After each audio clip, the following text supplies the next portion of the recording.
Today, we're going to dive into a classic novel, Theodore Dreiser's An American Tragedy. But we're not looking at it as just a piece of literature. No, we're treating it as a serious warning, a really powerful lesson about making decisions, and maybe more importantly, about the huge danger of doing nothing at all. So let's start with a question that gets right to the heart of this whole thing. What's actually more dangerous than making a bad decision? You might be surprised. As we're about to see, the real danger is the paralysis, the thing that stops you from making any decision in the first place. All right, Section 1, A Life of Drift. This is where we meet the main character, Clyde Griffiths, and it's really important to get this straight from the beginning. He's not some evil mastermind. He's actually a victim of his own incredible weakness. Dreiser sets up this amazing contrast. On one side, you have guys like Copperswood. These are the predators. They have an active will. They go out and create the world they want. But Clyde? He's the complete opposite. He's a victim, just pushed and pulled by whatever's around him. His desire for money, for status. He has no engine inside, no compass to guide him. And that's what we call drift. It's what happens when you live life without that solid inner core, without the ability to look at your life and consciously create order. Clyde is like a boat without a rudder. He just floats from one thing to the next, carried along by whatever current is strongest. And this is the result. See, when you duck out of making a conscious choice, you're still choosing something. You're choosing chaos. His relationship with a factory worker, Roberta Alden, is the perfect example. He doesn't decide to be with her. He just kind of falls into it. No thought, no intention, and by doing that, he basically swings the door wide open and invites chaos right into his life. Okay, so in Section 2, we see this life of drift lead to an absolute crisis. This is the moment his passive, go-with-the-flow existence just slams into a brick wall, and the result is a total paralysis of will.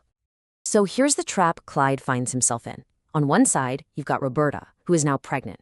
She represents commitment, responsibility, this huge unwanted obligation that's threatening to sink all his ambitions. And on the other side, there's Sandra.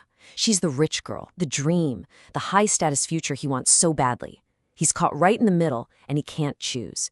His will just shuts down. He's completely paralyzed. And this is the absolute key to the whole story. The real tragedy isn't what you think it is. It's not the crime. It's Clyde's complete and total inability to make a choice. That paralysis, that's the most dangerous kind of chaos there is, because you just let everything spiral completely out of your control.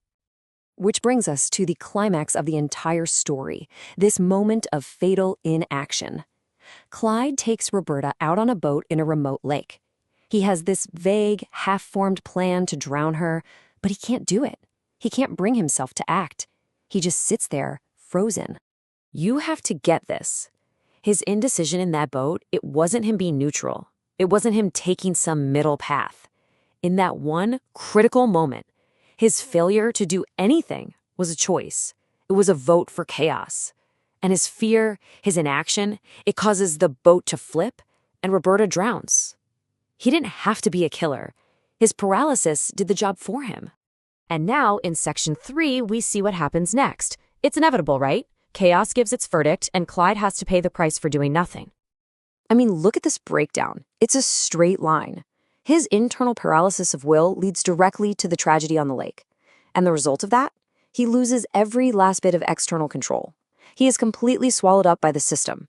The police, the ambitious DA, the newspapers having a field day. He stops being a person and just becomes a pawn in their game. And here is the brutal, unforgiving lesson from this story. Life does not give you a pass for not having a will. If you refuse to create order for yourself, chaos will happily step in and do it for you. And believe me, it will be cruel. So the whole story really just boils down to this one stark choice. You can take the path of drift, of just letting things happen to you, and that path always leads to catastrophe. Or you can take the path of conscious choice.